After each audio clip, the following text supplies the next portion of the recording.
नमस्कार दोस्तों, स्वागत है आप सभी का हमारे इस चैनल जानू की जिंदगी में। दोस्तों सकते हैं, लेकिन अगर आप नियमों और विनियमों का पालन नहीं करते हैं तो आप कार्य नहीं कर पाएंगे, वे आपको बंद कर देंगे। तो जब श्री यश ने बात की इस और उन्होंने उन्होंने उन्होंने अपनी श्रृंखला में पहले विषय के बारे में बात की जो उन्होंने संबोधित करना चाहा, वह था एसआईसी मामला। जैसे एक सुरक्षा व्यक्ति और अनुपालन व्यक्ति के रूप में यह मेरे लिए बहुत बहुत बहुत महत्वपूर्ण था। तो जैसा कि मैंने कल हाईलाइट किया था, मैं इसे फिर से उठाना चाहता था। मैं श्री यश ने कल जो कहा उसकी महत्ता और महत्व को दोहराना चाहता हूं, क्योंकि मेरे लिए या वास्तव में हमारे लिए या उनके लिए आगे बढ़ने का रास्ता साफ करता है। आप जानते हैं, तो उन्होंने हमें बताया कि वास्तव में यह ऐसा रहा है। आप जानते हैं कि एक कहावत है कि ओ जैसे आपके गले में एक अलबास है। मुझे लगता है कि यह उनके लिए ऐसा ही था, क्योंकि उन्होंने कहा कि 2018 से जैसे ही उन्होंने कंपनी शुरू की, यह एसआईसी की बात 2018 से उन्हें परेशान कर रही थी। वो तो उन्होंने क्या किया, उन्होंने दुनिया की सबसे अच्छी कानून फर्मों में से एक को नियुक्त किया। ओह, मुझे लगता है कि उन्होंने वह सबसे प्रसिद्ध व्यक्ति, सबसे अमीर आदमी एलन मस्क के लिए काम किया है। उन्होंने उनके साथ काम किया है, वह उनका रिकॉर्ड है।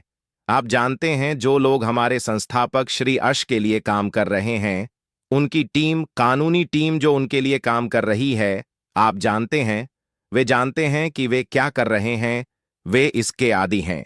उन्होंने एससीसी के साथ कई मामलों में काम किया है, तो उन्होंने हमें उन्हें प्रतिनिधित्व करने के लिए सबसे अच्छे लोगों को नियुक्त किया, और फिर उन्होंने सुनिश्चित किया कि पूर्व कर्मचारी, भले ही यह लोग अब हमारे साथ काम नहीं करते, उन्होंने पहले ही उन्होंने अनुपालन किया।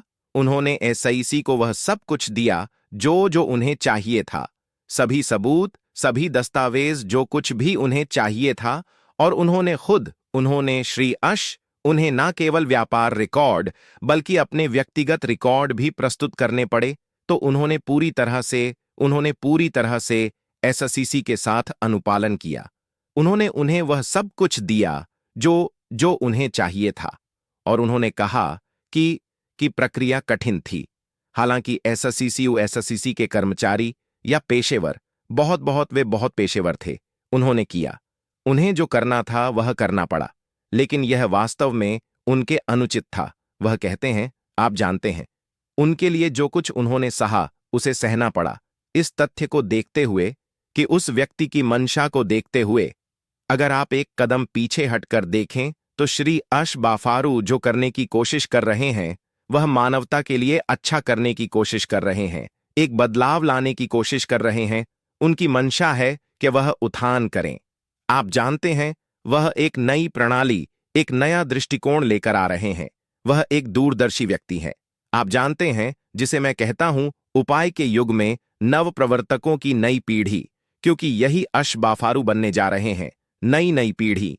आप जानते हैं, नवाचार की नव प्रवर्तकों की वे लोग जो वह उन लोगों में से एक हैं जिन्हें इतिहास उन लोगों के रूप में दर्ज करेगा जिन्होंने कृत्रिम बुद्धिमत्ता उनकी को एक अलग स्तर पर ले जाया, और वह इसे प्रेम, करुणा और आशा के साथ कर रहे हैं। बस इतना ही। और फिर उनके साथ जो हुआ, वह जिस चीज के अधीन थे वह अनुचित है। और मैं जो कह रहा हूं वह यह है कि जब समय बीत जाएगा और दुनिया को देखना होगा कि इस व्यक्ति ने क्या किया है, तब हम इसे उन लोगों के विवेक पर छोड़ देंगे जिन्होंने इस रोशनी में उनके पीछे जाने का निर्णय लिया। क्योंकि हम उनसे पूछने वाले हैं कि क्यों, हर कोई उनसे पूछने वाला है कि क्यों आपने इस कंपनी के साथ ऐसा क्यों किया। यह व्यक्ति जो करने की कोशिश कर रहा था, वह एक बदलाव लाना था या आकर अधिक मूल्य देना था उस सेवाओं के लिए जो वह प्रदान कर रहा है। आपको अधिक देना, एक ऐसा सिस्टम देना जो आपको अधिक देता है। आप आते हैं, कम भुगतान करते हैं और अधिक प्राप्त करते हैं, मानवता को पूरा कर सकता है। यही इस व्यक्ति का इरादा है। आप समझ रहे हैं? तो हम इसे उन पर छोड़ देंगे या उनकी अंतरात्मा पर। जब उन्होंने कहा सारांश में उन्होंने कहा, यह चीज वास्तव में हमें महंगी पड़ी। आप जानते हैं, जैसे मैं एक लॉ फर्म की कल्पना करता हूं, यह वकील, मुझे लगता है उनका शुल्क ऐसा है उनकी दर लगभग 2 या 3 हजार डॉलर प्रति घंटा है, कुछ इस प्रकार। और उसके पास एक टीम है जो 24 घंटे काम कर रही है। आप जानते हैं, तो यह उसे लाखों डॉलर लाखों में पड़ता है, और यह अभी भी उसे खर्च कर रहा है, क्योंकि प्रक्रिया अभी भी चल रही है।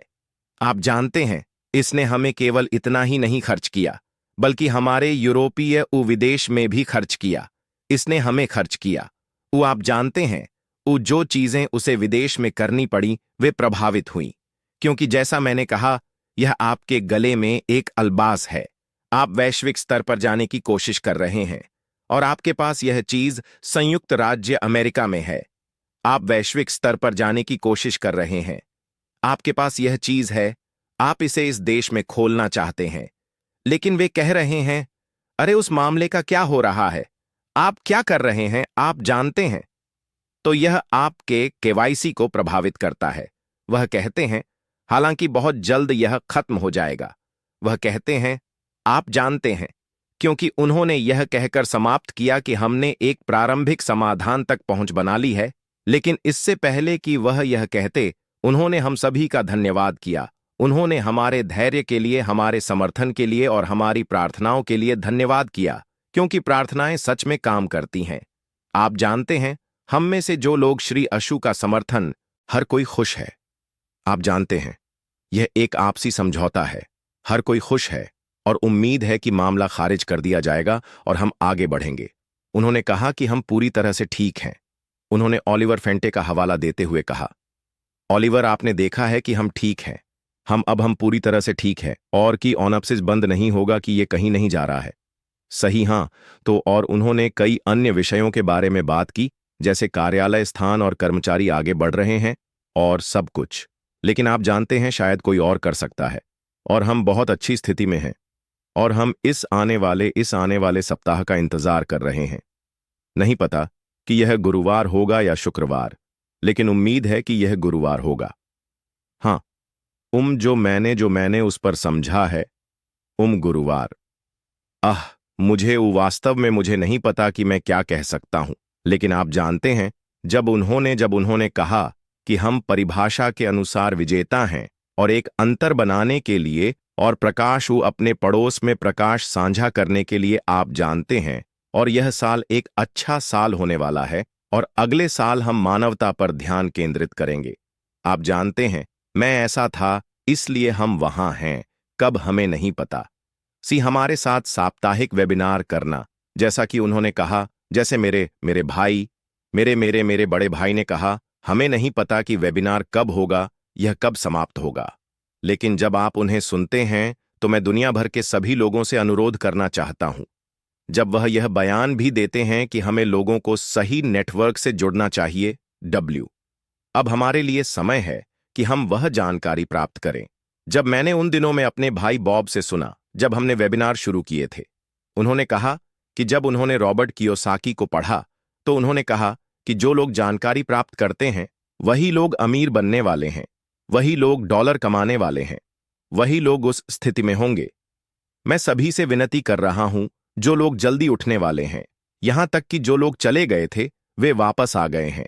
अगर मिस्टर ऐश के साथ एक बात है, तो वह यह है कि मैं नहीं कर सकता। मैं वास्तव में इसे समझ नहीं पा रहा हूं। यह आदमी एक बहुत अच्छा इंसान है। वह उन लोगों को माफ करने के लिए एक बहुत अच्छा इंसान है जिन्होंने इस कंपनी को नुकसान पहुंचाया है, और हमारे पास अभी भी कुछ लोग हैं जो कंपनी को नुकसान पहुंचा रहे हैं। वह अभी भी उन्हें रखना चाहता है। आप जानते हैं, वह एक सच्चाई है। मुझे नहीं पता कि क्या कहूं, लेकिन वह ऐश है। कौन कौन आप जानते हैं, वह ऐश है, और वह उन्हें वापस लाना चाहता है, और वह कहता है कि वह उन्हें वापस लाएगा। लेकिन मैं जो कहना चाहता हूं वह यह है कि लोग जानकारी प्राप्त करें। इस पर निर्भर ना रहे कि यह व्यक्ति मुझे यहां लाया। आराम कंफर्ट ने कल उस व्यक्ति के बारे में कुछ कहा जिसने उसे यहां लाया। आप जानते हैं, वह अब उस व्यक्ति से बात करने वाली है ताकि उसे वापस लाया जा सके। फट गया। आप जानते हो, उस व्यक्ति को वापस लाने के लिए, उस व्यक्ति के दिमाग को रिसेट करने के लिए, उस व्यक्ति को अब इस कंपनी पर, इस आने वाली कंपनी पर फिर से ध्यान केंद्रित करने के लिए लोगों को सही नेटवर्क से फिर से जोड़ना होगा, खुद को जोड़ना होगा। जानकारी प्राप्त करनी होगी। नहीं तो यह मत सोचो कि क्योंकि इस व्यक्ति ने मुझे यहां लाया, मैं यहां रहूंगा, मैं यहां रहूंगा। यह विशेष रूप से हमारे अफ्रीका के फ्रेंच समुदाय के लिए है। अफ्रीकी फ्रेंच समुदाय अपने व्यवसाय के प्रति वफादार रहें, श्री अशमुफारा के प्रति वफादार रहें, वो वफादार ओनापसिव के प्रति वफादार रहें और सही जानकारी प्राप्त करें।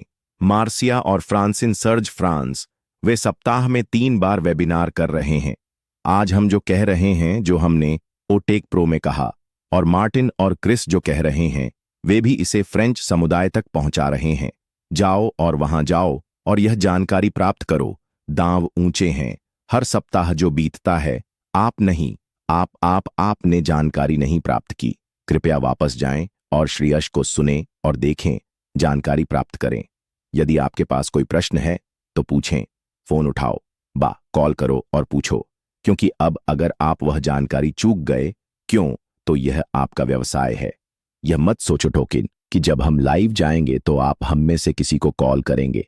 मैं भी संघर्ष कर रहा हूंगा, क्योंकि जब हम हर दिन लाइव जाएंगे तो हम व्यवसाय में हर दिन कुछ नया सीखेंगे। श्री अंश ने कहा कि जो नया व्यवसाय आ रहा है वह बहुत अच्छा है। यह बहुत अच्छा है। तो मैं सभी से विनती कर रहा हूं, वापस आ सुने, जानकारी प्राप्त करें। ओम। क्योंकि जो जानकारी हर हफ्ते आ रही है वह आपके व्यवसाय को बनाने में मदद करेगी। धन्यवाद। कंफर्ट। हाँ, जरूर। धन्यवाद। धन्यवाद भाई ऑलवर। मुझे लगता है कि हम इस पर जोर देने की हमारे लिए जो महत्ता है उसे आप जानते हैं। आप जानते हैं, यह आवश्यक है, क्योंकि हम बस खुद को याद दिलाना चाहते हैं कि जिस क्षण आपने अपना हाथ उठाया और एनडीए गैर प्रकटीकरण समझौते पर हस्ताक्षर किए और इस कंपनी में एक स्थिति ग्रहण की, तो आपने खुद को एक व्यक्ति बना दिया। तो आप किसी के प्रति उत्तरदायी नहीं है, क्योंकि उन्होंने आपको विचार प्रस्तुत किया। आपने एक सूचित निर्णय लिया, जानते थे कि हम क्या ले रहे हैं, आप किसके लिए हस्ताक्षर कर रहे थे, जानते थे कि आप एक व्यवसाय पर हस्ताक्षर कर रहे थे जो आपका बन जाता है और आप इसे एक व्यक्ति के रूप में चलाने जा रहे हैं। आप खुद को व्यवसाय के बारे में शिक्षित करने जा रहे हैं और इसलिए इसका उस व्यक्ति से कोई लेना देना नहीं है जिसने आपको परिचित कराया, या उस व्यक्ति से जिसने इतने सारे वीडियो और प्रस्तुतियां बनाई और आपको शिक्षित किया। आप बस सीख रहे थे ताकि आप बढ़ सके और एक व्यक्ति बन सके, एक स्वतंत्र मानव बन सके इस कंपनी में, जैसे वह व्यक्ति जिसने